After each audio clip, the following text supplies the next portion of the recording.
My name is Maggie, and I'm a 29-year-old employee at a company. This year, I married my husband William after dating for over 2 years.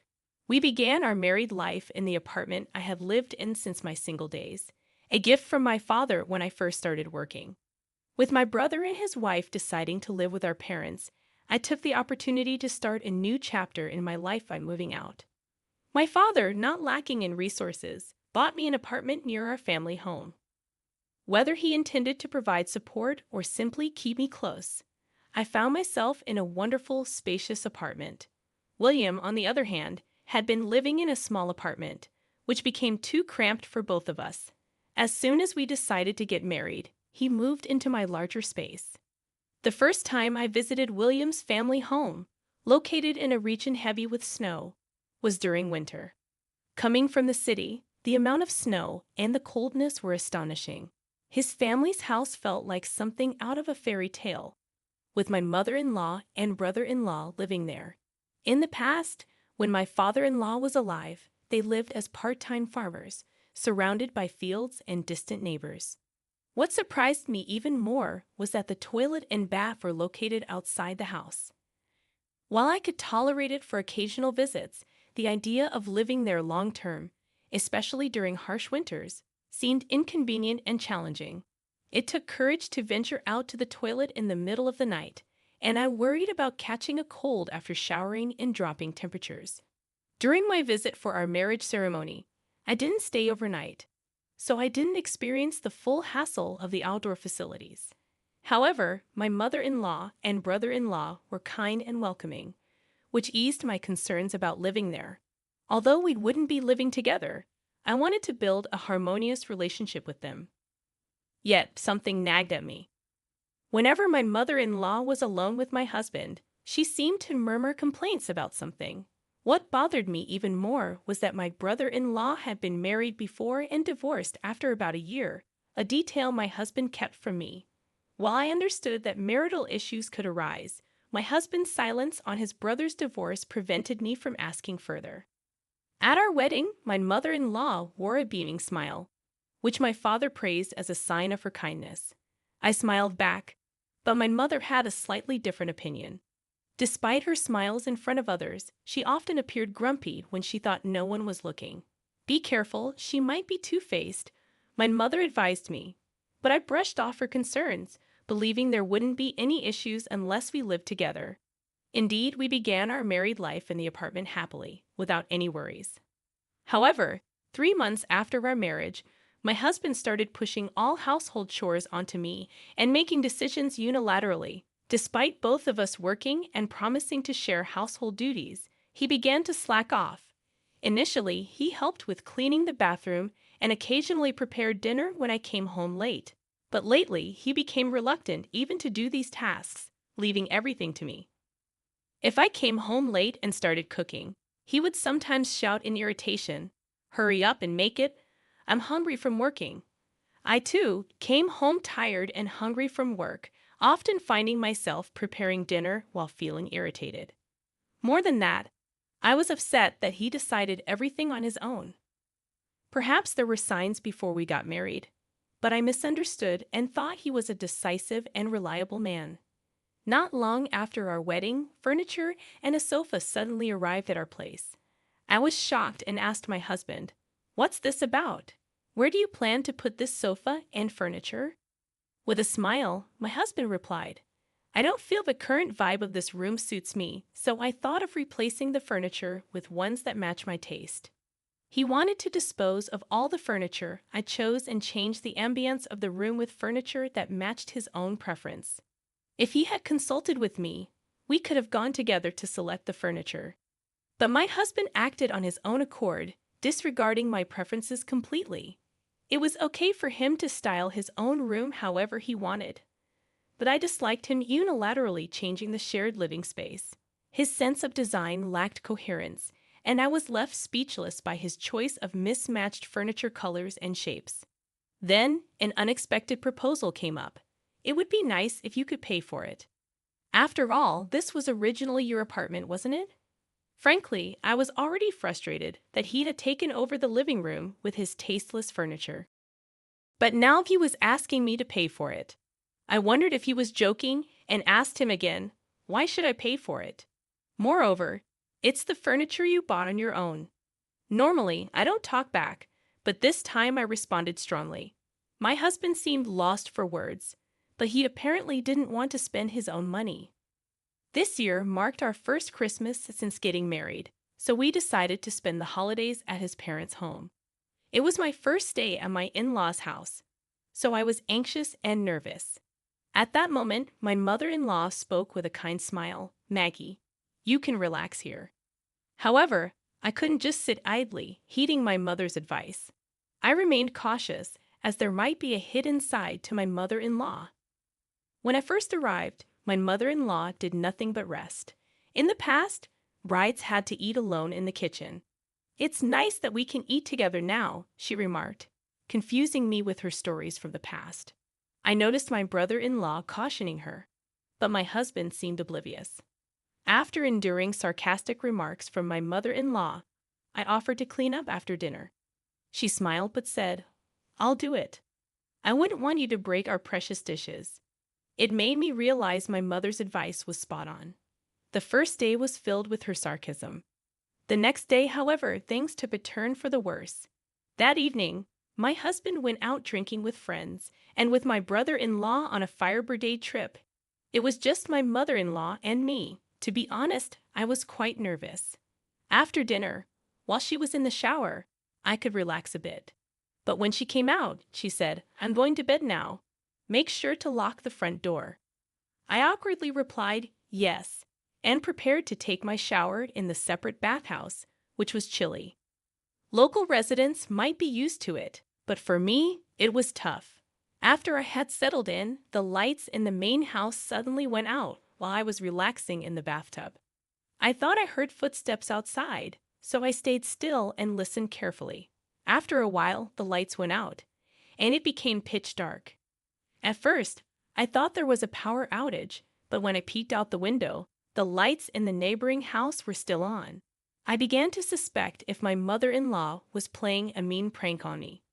I didn't think my mother-in-law would do something so terrible. Since she would make sarcastic remarks with a smile, a feeling of unease arose in my heart, thinking that perhaps it might be possible. I quickly got out of the shower, dried off, and changed into my pajamas. The room was pitch dark initially, and I couldn't see anything, but as my eyes adjusted, the moonlight illuminated the room, allowing me to change. While thinking, what a childish prank to pull. I tried to open the door to go outside, but no matter how hard I pushed, it wouldn't budge. Even body slamming the door didn't help. Panic set in. There was a window, but it was barred from the outside. Fortunately, I had my smartphone with me. I tried to call my husband for help, but he didn't answer. On the third attempt, my husband finally answered the call and suddenly shouted loudly, "Why are you bothering me? Can't you see I'm enjoying myself right now?" It seemed my husband was drunk, but I desperately needed his help, so I pleaded with him. "I can't get out because the bathroom door won't open. Please come here right now."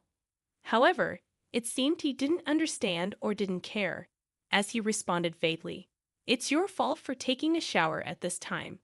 I'm drunk and can't come. Goodbye." After he hung up, I tried calling him multiple times, but it appeared he turned off his phone. I considered contacting the police or fire department, but thought that should be a last resort.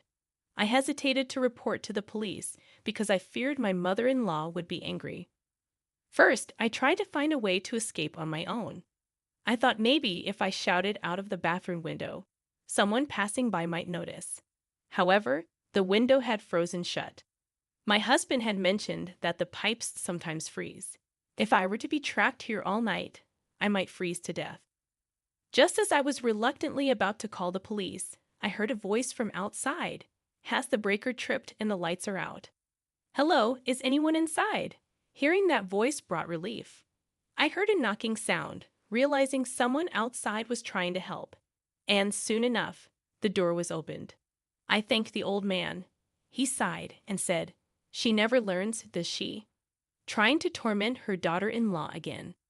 This old man was a neighbor to my husband's family home. a distant relative of my husband's, and he guided me to his house. Seeing me, his wife looked surprised. After the old man explained the situation, she invited me in. Looking lost for words, the old lady offered me a blanket since I was only in pajamas and served warm tea. Once I had calmed down, the old man told me about my mother-in-law's history of tormenting daughters-in-law. Your mother-in-law has a habit of bullying her son's wives. She's locked several in the bath before. The wife of the eldest son was locked in the bathroom multiple times and eventually left the house. Not only the wife of the eldest son, but when my husband had a different fiancé before, the mother-in-law locked her in the bathroom as well. The old couple had noticed the bathroom light shining in the darkness and grew suspicious, which is why they came to check. The old couple next door knew that my mother-in-law had trapped others in the bathroom in the past, and it seemed they had come to the rescue on several occasions. They were aware of our marriage and seemed to be concerned that my mother-in-law might pull the same kind of prank again. Since it was already late and the main house was locked, I decided to stay with the neighbors for the night. The next morning, I was awakened by the sound of an ambulance siren. As I quickly looked out of the window, I saw an ambulance arriving at my in-laws' house, and my husband was standing still by the detached bathroom.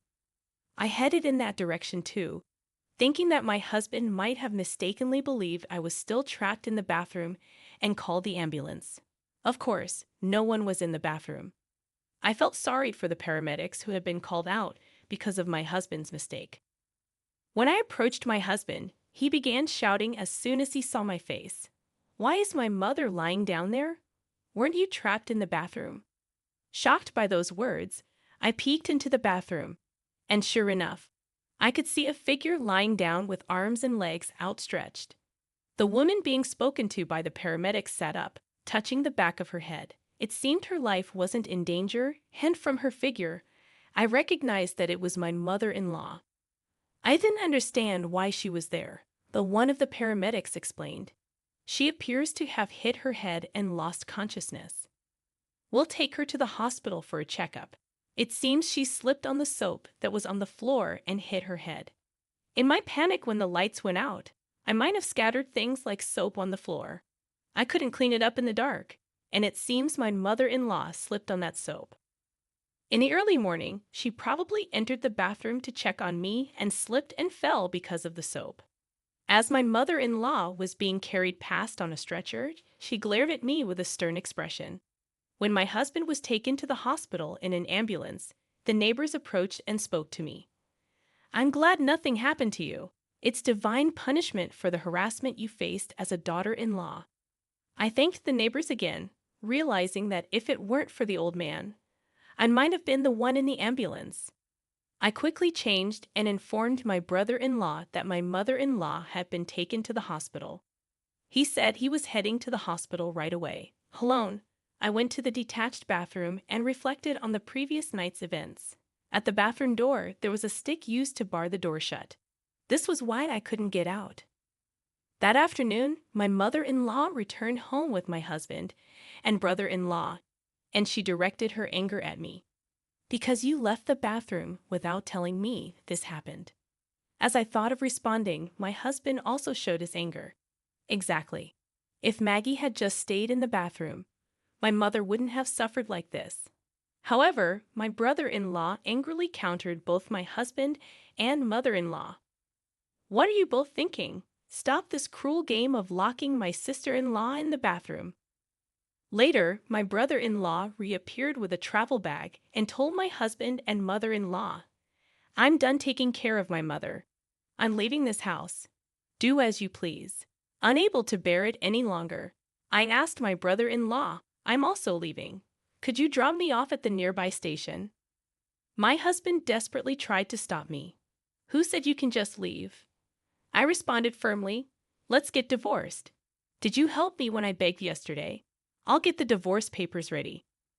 I got into my brother-in-law's car, and he drove me to the nearest station. He apologized repeatedly. "I'm truly sorry, Maddie. I never thought you would suffer like this. Those cruel people are now strangers to me." I returned to my apartment, prepared the divorce papers, and packed my husband's belongings. He was shocked to see his belongings packed when he returned, thinking my mention of divorce was a joke. Seeing the divorce papers infuriated him. You want a divorce over something so trivial? You weren't injured, were you? Realizing that words were wasted on him, I quietly handed him the divorce papers. Reluctantly, he signed. My husband left my apartment, but it seems he doesn't have the money to rent another place or hasn't yet found a place to stay.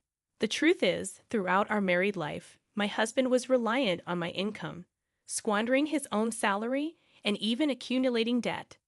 After being kicked out of the house, my husband initially stayed with a coworker from his company. However, over time, even that coworker grew distant from him, and it seems he lost all the people who were willing to support him. Losing his home, running from debt collectors, and even losing his job, my husband has been put in a dire financial situation. My mother-in-law has also become the subject of rumors in the neighborhood, saying she harassed her daughter-in-law to the point of divorce. She seems to be avoided by others, and I heard from my brother-in-law that she is living a life of solitude, much like my husband. Furthermore, since my brother-in-law also left the house, she has to make ends meet with just her pension, putting her in a financially difficult situation.